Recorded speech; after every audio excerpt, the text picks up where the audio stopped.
Kak, kalau penulisan di CSS lebih baik menggunakan gaya penulisan camel case atau kebab case ya? Aduh, ini ngomongnya gimana ya? Ini efeknya apa ya? Apakah berpengaruh ke performa web saat diakses? Oke. Nah, sebenarnya tadi kalau penulisan di CS lebih baik CSS, menggunakan ya. sebenarnya sama-sama baik sih dari kedua metode penulisan itu. Cuman enaknya kalau kita pakai kebab case itu dia lebih mematangkan pemahaman kita tentang CSS aja sih. Karena CSS aslinya itu kan dia tanpa tanpa camel case itu.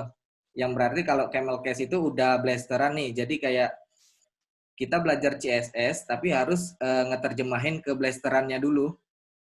Jadi lebih baik menggunakan yang versi aslinya dari CSS itu, terus ketika kita pindah project misalnya menggunakan bahasa atau framework yang lain, ilmu CSS yang kita pelajari di style komponen ini masih akan berguna gitu Hmm, sih.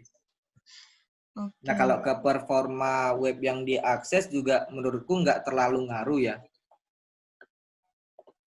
Itu sih. Oke, selanjutnya ini ada dari Mas Rangga. Bagaimana jika ingin menerapkan responsive style? Apakah harus dibuat satu-satu di tiap style komponen? Atau ada cara mudahnya? Kalau di Bootstrap, kan kita tinggal menambahkan kelas seperti call MD, call SM, dan lain-lain. Terima kasih. Oke. Nah, Masnya ini kayaknya nanti di sesi kedua jangan jangan sampai nggak ikut ya Mas, karena di sesi kedua nanti Mantap. kita coba untuk bikin web apps yang Ya, fully responsive. ya. Oke, mungkin jawabannya di sesi kedua aja nanti ya Mbak. Iya, biar penasaran juga ya. Iya. Soalnya biasanya sesi kedua tuh lebih seru lagi sih. Gitu, Ya. oke. Ini dari Mas Asep. Penempatan global style di luar tag komponen sama di dalam komponen, bedanya apa ya? Oke, sekarang aku tanya balik nih, komponennya komponen yang mana dulu, ataukah pembungkus utamanya itu atau komponen yang udah kita bikin? Oke, mungkin bisa ditanyain ulang ya, Mas ya. Ini ada dari Mas Aldi. Untuk menambahkan Google Font itu harus ada koneksi internet ya, Kak, kalau tidak di-download fontnya. Oh iya, kalau nggak di-download fontnya harus pakai internet sih. Karena kita ngakses langsung ke webnya kan. Iya, ya, betul-betul. Iya sih, logikanya itu sih ya. Karena jangankan untuk font ya, kalau kita pakai Hmm. Bootstrap aja, kalau nggak kita download harus punya koneksi internet kan untuk Iya, akses betul, betul, betul. Ini ada lanjutan pertanyaan nih dari Mas tadi. Asep. Katanya tadi yang di dalam style div. Oke. Nah, sejauh ini selama aku nyobain itu nggak ada bedanya Mas untuk di atasnya atau di bawahnya, nggak ada bedanya sih. Oke, gak ada bedanya ya berarti jawabannya. Dari Mas Abu Azhari. Kalau di inspect elemen, strukturnya seperti apa, Kak? Apa sama kayak HTML atau CSS biasa? Oke. Nah, itu kayak yang kita contohin tadi nih. Nah nih, kalau ketika kita inspect elemen, biasanya kan misal kita ngasih div class class name di codingannya. Nah, di sini tuh kelasnya itu nggak kita kasih, terus dia langsung nge-generate kelas yang unik. Terus secara stylenya itu lebih rapi aja kita ngelihatnya. Itu sih. Oke. Wah, ini cukup panjang nih dari Mas Kelvin. Hashtag tanya katanya. Dalam penggunaan style komponen, apakah memberatkan dalam load aplikasi? Misal seperti Tailwind CSS yang memasukkan kelas CSS-nya ke dalam HTML langsung sehingga tidak dianjurkan digunakan dalam project dengan skala yang besar. Terima kasih. Nah, dalam penggunaan style komponen ini sama sekali enggak memberatkan sih, karena ini kan seperti yang dijelaskan di awal tadi itu evolusi dari CSS, dan yang saat ini style komponen ini menurut saya dan juga menurut kemungkinan seluruh programmer kebanyakan bilang kalau style komponen ini yang terbaik gitu. Jadi nggak akan memberatkan load aplikasinya, bahkan untuk ngebikin aplikasinya sampai ke load aplikasinya dia tidak akan terasa berat sih. Bahkan lebih baik sih dibanding yang lain sejauh ini ya. Ini ada dari Mas Asep nih, Mas Doni. Mungkin bisa dibaca bahasanya. Nah, itu untuk media query ditaruhnya sesuai dengan style yang mau kita pasang aja sih. Untuk sekarang kan aku coba pasang di app-element.js nih. Ini kita pasang di image-nya. Nih. Karena kita pengen bikin animation di image-nya, Mas. Jadi kita pasang di image-nya. Oh iya, itu kan ada kelas app logo tuh. Nah, di style komponen ini kita nggak perlu pakai kelas itu lagi.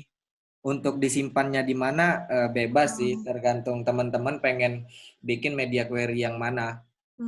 Oke. Tuh. Ini dari Mas Andri.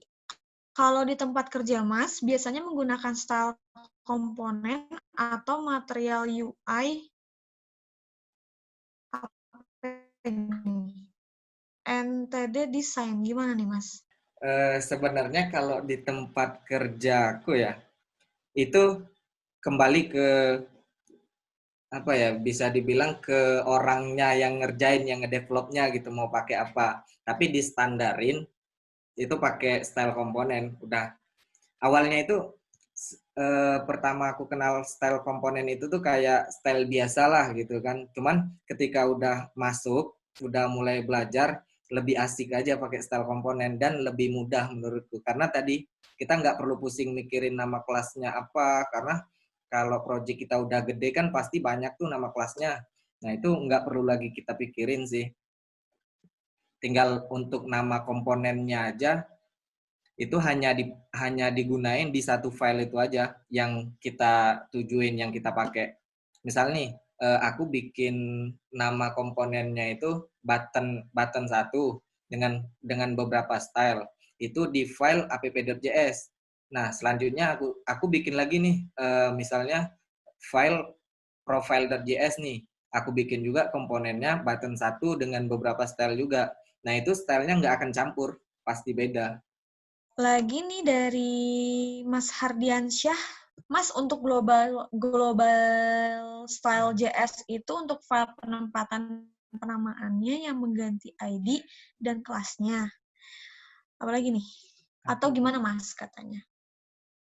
Itu untuk file penempatan penamaan yang mengganti ID dan kelasnya atau gimana? Maksudnya Maksudnya gimana nih? Saya juga agak bingung membaca pertanyaannya. maksudnya Mungkin bisa diulang lagi, Mas Hardi. Lanjut, dari Mas Dodi, Kak, kalau mau implementasi di framework CSS seperti Bootstrap atau Material UI, DLL, secara ringkas sih seperti apa?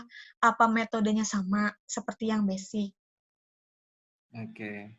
Nah, kalau untuk kita implementasi di framework CSS, mungkin menurut aku ya, itu kayak sia-sia aja sih. Tapi untuk metodenya tetap sama nih. Kita jawab metodenya sama. Cuman kalau kita pakai style komponen, terus kita pakai juga framework CSS, menurutku itu nggak apa ya, nggak efektif sih. Karena di style komponen itu sebenarnya kalau kita pahami lagi, itu udah lengkap banget dan penggunaannya juga mudah gitu. Ada dari Zia. Kalau nulis at media query and apa ini ya dibacanya, Mas? Pas. Dari atas nama Zia Ul Hafidz, Mas. Bisa dibaca nggak? Bisa. Oke. Nah, sebenarnya untuk media query dan pseudo class itu nanti di session berikutnya kita mulai belajar di bikin apps-nya itu. Cuman untuk pengenalan awal, mungkin kita pakai media gini. Di dalam komponennya, kita bikin media, terus prevalidation motion, no prevent. Nah, bisa juga misal kita bikin media di sininya itu max width atau apa gitu sesuai dengan style keinginan kita. Cuman untuk lebih jelasnya nanti di session kedua kita bahas sih, Mas. Dari Mas Asep lagi nih, Mas. Kak, tadi kan global style-nya digunakan buat kasih style body. Bagaimana kalau global style digunakan buat style untuk div? Apakah menimpa style div yang lainnya? Oke. Nah, secara konsepnya sih itu nggak bagus aja kita lakuin div di dalam global style karena setiap yang kita render itu kan pasti ada div-nya nih.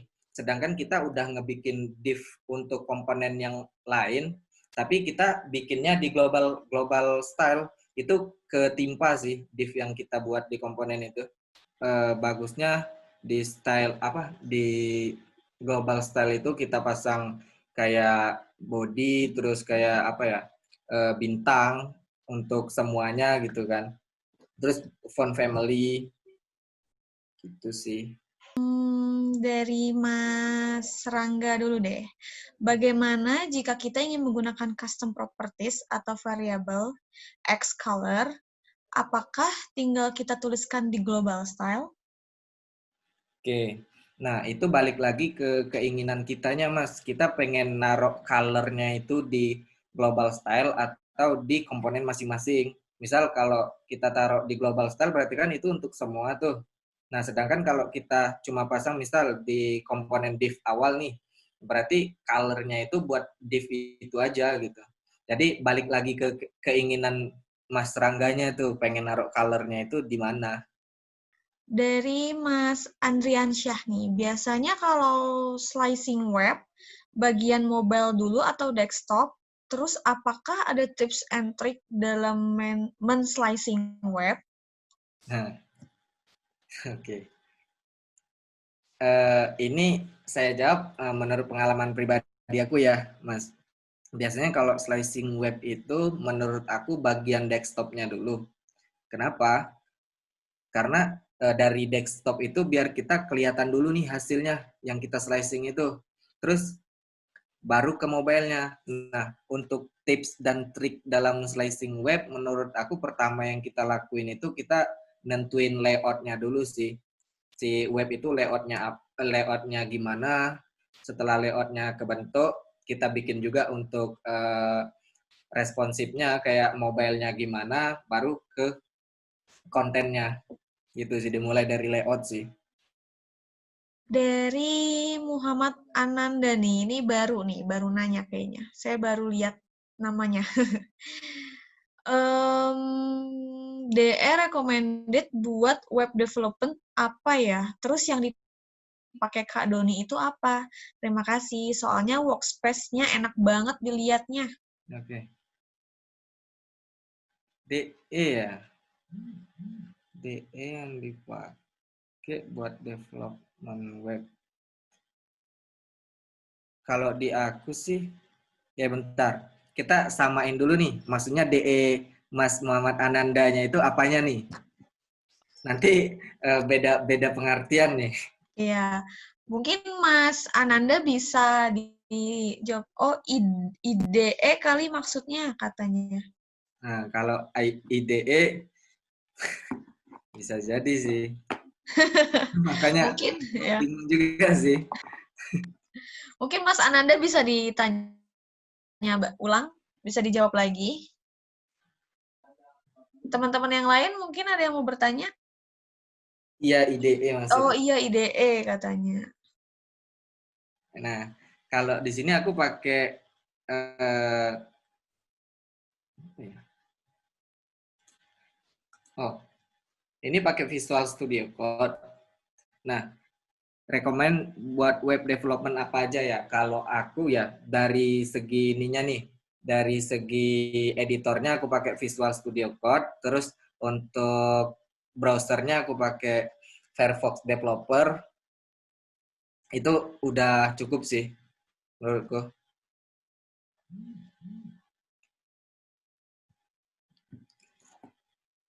Coba praktikin sedikit dong, Kak. Kayak buat gambar dengan beberapa menu. Misalkan home, about, dan produk di React.js. Ini mau aku praktekin sekarang nih, Mbak. Lama nggak nih, Mas? Soalnya waktu kita bentar lagi nih, 10 menitan lagi. Kalau singkat aja sih kayaknya bisa. Buat navbar dengan beberapa menu. Nah, oke. Di sini untuk navbar ya. Sebenarnya navbar itu aku tulisnya untuk style komponen ini lumayan panjang sih, Mbak. Cuman hasilnya gini nih, biar teman-teman Nggak penasaran ya? penasaran buat Ya. buat ke depannya. Nah, aku coba contohin, perlihatin project yang akan kita bikin di session berikutnya aja ya, Mbak. Nah, ini untuk contohnya itu kayak kita bikin bikin style komponennya, terus yang di sini itu sama aja sih dengan style atau penulisan yang lain juga. Cuman bedanya di sini itu kayak yang tadi kita langsung nulisin nama komponennya aja tanpa ini kan misal div nih. Biasanya kalau di React di tempat apa? Sorry, di React menggunakan CSS yang biasa itu kan kita pakai div aja nih. Div terus class name apa,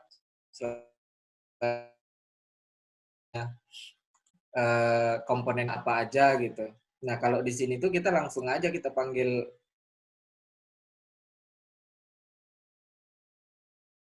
navnya yang kita panggil. Oke. Untuk struktur navbarnya seperti ini sih kira-kira nanti. Dimulai dari div-nya, terus section-nya, logo, selanjutnya ada mobile icon-nya ketika kita pengen responsif, kita ubah nih, misal dari tampilan desktop-nya itu vertikal nih, vertikal untuk menunya dari home, profile, ataupun about. Nah, ketika kita udah tampilannya jadi kayak mobile, itu dia tampilannya bisa kita scroll aja, atau ketika kita klik, dia muncul dari samping gitu, kayak nggak nutupin banget sih. Oke, ntar ya, kita sambil nunggu dia jalan. Pakai Notepad Plus bisa membantu. Yang di chat ya? Iya. Ini pakai Notepad Plus. Plus tuh nyerah sih Mas untuk ngoding kayak yang udah pakai framework ya. Tapi kalau masih kayak apa ya, kalau PHP ya teman-teman mungkin pernah belajar PHP gitu. Nah, PHP natif itu mungkin masih bisa sih pakai Notepad++. Cuman ketika udah masuk ke library itu, ke framework gitu, udah ribet banget sih pakai Notepad++ gitu. Karena kita nggak bisa nelusuri nih, misal kita punya variabel button. Nah, si button itu dibikinnya di mana sih gitu. Kalau di Notepad++ tuh susah banget kayak gitu. Jadi Oh, ada lagi nih, Mas Calvin nih. Mau tanya, Kak Doni gabung di grup komunitas React nggak? Kalau gabung, komunitasnya apa, Kak? oke, komunitas React sih kalau untuk di WhatsApp tuh aku gabung ke komunitas React Native. Terus kalau di di Telegram itu lebih ke pure JavaScript sih,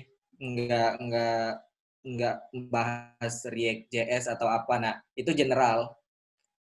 Kalaupun teman-teman nanya soal Node.js atau nanya tentang React.js, di situ tetap akan dijawab. Sih. Tadi siapa tadi yang nanya ini Mbak? Navbar. Navbar tuh Mas Aldi. Nah, coba dipraktikin sedikit dong kayak buat navbar beberapa menu misalnya. Nah, nanti itu di sesi berikutnya kita akan bikin kayak gini Mas. Ini menunya home, terus ke service, terus ke produk. Nah, ini kan ketika kita buka di tampilannya mobile, dia akan responsifnya.